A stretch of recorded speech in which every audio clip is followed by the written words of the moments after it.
अस्मत् श्रीगुरुभ्यो नमः। श्रीमते रामानुजाय नमः। दयापात्रं दीभक्त्यादिगुणार्णवं यतीन्द्रप्रवणं वन्दे रम्यजामातरं मुनिं लक्ष्मीनाथसमारम्भां नाथयामुनमध्यमाम् अस्मदाचार्यपर्यन्तां वन्दे गुरुपरम्पराम्। वेदान्तवेद्याय महाविपश्चिते जगज्जनित्रे निखिलान्तरात्मने अनोरणीयश्रुतिवेदितात्मने गुहाशया अखिललोकसाक्षिणे।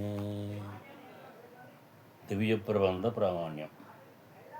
ద్రావిడ వేద సారం అంటే దివ్య ప్రబంధ ఆవిర్భావ కథనం. అసలు ఈ దివ్య ప్రబంధం ఎలా ఆవిర్భవించిందో తెలుసుకోవడానికి ప్రయత్నం చేద్దాం. దీనికి ముఖ్య కారకుడు మహాయోగి, గొప్ప తపోధన ఐశ్వర్యవంతుడు, తపోధనం కలిగినవాడు, తపశ్శక్తి కలిగినవాడు అగస్త్య మహాముని. ఆ ఋషి పొంగవడం వల్ల మనకి ఒక రకంగా ఇది ఆవిర్భవించిందని చెప్పవచ్చు. అంటే అగస్త్య మహాముని ఎలాంటి వాడంటే, మూడు లోకాలు ఒక పక్క ఉన్న తను ఒక పక్క ఉండి సమతుల్యత ఏర్పాటు చేసుకునేవాడు. అంటే మూడు లోకాలు ఒక పక్క ఉన్న తన ఒక్కడు ఒక పక్క ఉన్న సమతుల్యత కలిగిన శక్తి కలిగిన వాడు అగస్త్య మహాముని. ఆయన ఈ ప్రబంధ ఆవిర్భావానికి కారణభూతుడు అని చెప్పవచ్చు. ఎట్లా అంటే, ఒకసారి పార్వతీ పరమేశ్వరులు కైలాసంలో ఉన్నప్పుడు వివాహ వార్షికోత్సవ వేడుక జరిగే సమయం అది. అంటే మూడు లోకాల నుంచి వచ్చే వాళ్ళందరూ కూడా, దేవతా సమూహం, మిగిలిన కిన్నర పురుషాదులు, మునులు, వీళ్ళందరూ కూడా అక్కడికి ఏతించే సమయం. ఒక్కసారి అందరూ అక్కడికి వచ్చేటప్పటికి ఏమవుతుందంటే, ఆ పర్వత ప్రాంతం ఏదైతే ఉందో అది దిగబడేటట్లుగా, అంటే ఏమాత్రం చోటు లేకుండా అందరూ వచ్చేటప్పటికి ఆ యొక్క వేడుకను వీక్షిద్దామనేటప్పటికీ ఒక్కసారిగా అది కిందకి దిగేటటువంటి పరిస్థితి ఏర్పడుతుందని తెలుసు. దాంట్లో గ్రహింపుతున్నవాడు విశ్వకర్మ, జ్యోతిషాస్త్ర పండితుడు, దేవతలందరికీ కూడా. ఆయన గ్రహించాడు. అయితే వీళ్ళందరూ వచ్చేటప్పటికి ఎలాగా ఈ కార్యం జరగాలి కదా.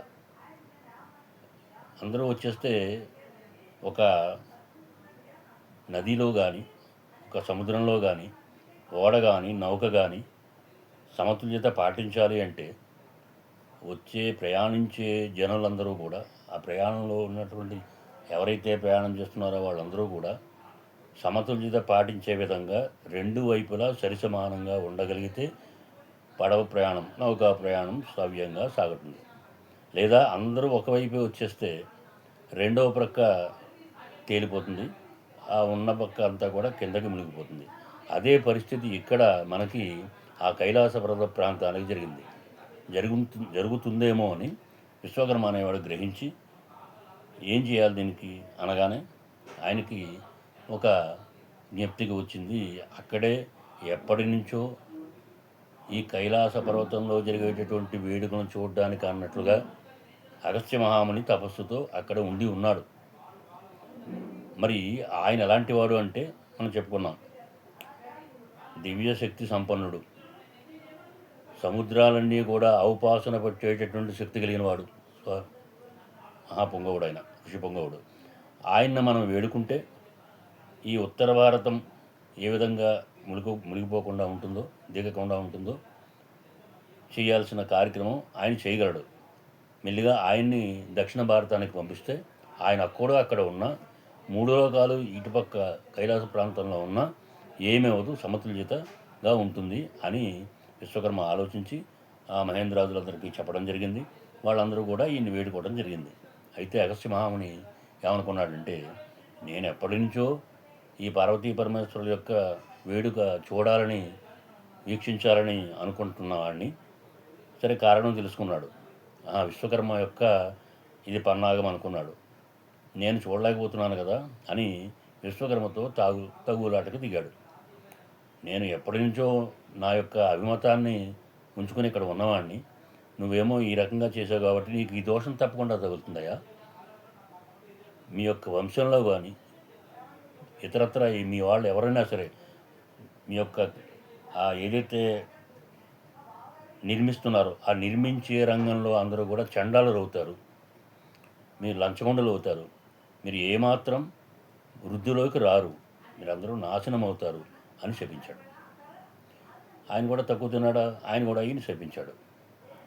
నువ్వు ఏదైతే రచన చేస్తున్నావో, ఈ ద్రావిడ భాష ముందు మూలమై ఉన్నావో, ఈ భాష కూడా పిశాచ భాషగా మారిపోతుంది.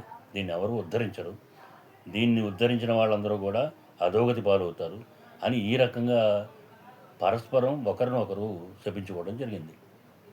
అయితే కార్యక్రమం ఎట్లా కట్టకాలి? అయితే దేవేంద్రాదులందరూ వెళ్ళి ఆ మహామునిని వేడుకొని ప్రార్థించి సాష్టాంగపడి, స్వామి మీరు వెళ్ళి తీరవలసిందే అని ప్రార్థిస్తే వాళ్ళ ప్రార్థనను మన్నించినవాడు కాబట్టి అగస్త్య మహాముని దక్షిణ భారతానికి వెళ్ళిపోవడం జరిగింది. సరే, కార్యక్రమం సజావుగా సాగిపోవడం జరిగింది. అయితే అక్కడ ఆయన చాలా దుఃఖపడ్డాడు.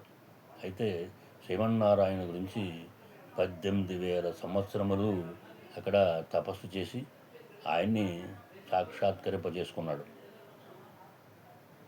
ఆయన యొక్క ఎప్పుడైతే సాక్షాత్కరింపజేసుకున్నాడో స్వామి శ్రీమన్నారాయణుడు ఆయనకు దర్శనం ఇవ్వడం జరిగింది.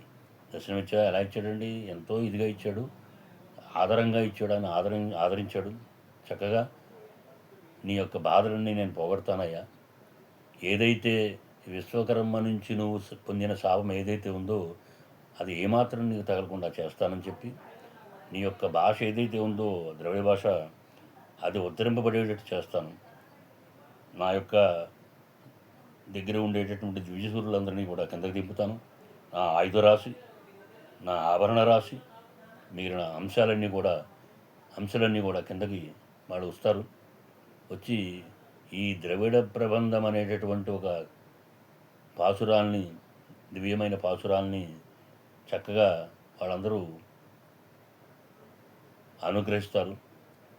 ఇది ముందు సంస్కృత వేదము కంటే కూడా గొప్పగా పరిఢవిల్లేటట్లుగా నేను చేస్తాను అని ఆ విధంగా అగస్త్య మహామునికి శ్రీమన్నారాయణుడు సాక్షాత్కరించి ఈ విధంగా చేసి ఆయన ఆనందాన్ని ఇచ్చి ఆయన అంతర్ధానమయ్యాడు. అందుకనే ఇక్కడ ఈ దివ్య ప్రబంధానికి ఇదిగో పలానా వాళ్ళు వస్తారు, షటగోపులు వస్తారు.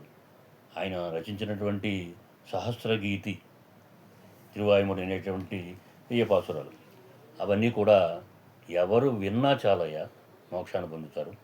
అట్లాగే అర్థం తెలుసుకుని 4,000 పాసురాలు ఎవరైతే అధ్యాపనం చేస్తారో, అధ్యాపన చేస్తారో, లేదా అభ్యసిస్తారో, లేదా అధ్యయనం చేస్తారో వాళ్ళందరూ కూడా ఇక్కడ ఉన్నంత వరకు స్వర్గసుఖాలను అనుభవిస్తారు. తర్వాత పరమపదాన్ని స్వీకరిస్తారు. ఇది దీంట్లో ఏమాత్రం సందేహం లేదు, నీకు సందేహం అక్కర్లేదు. మున్ముందు కాలంలో సంస్కృత భాష కంటే కూడా ఈ ద్రవిడ భాషకే ఉత్కృష్టమైనటువంటి చక్కటి ఆదరం లభిస్తుంది. ఇది తథ్యం అని చెప్పి శ్రీమన్నారాయణుడు అందరూ వెళ్ళిపోయడం జరిగింది. అయితే ఈ విధంగా దివ్య ప్రబంధ ఆవిర్భావం జరిగినట్లుగా మనకి ఆళ్వార్ల యొక్క చరిత్రలో మనకి తెలుస్తోంది. జై శ్రీమన్నారాయణ.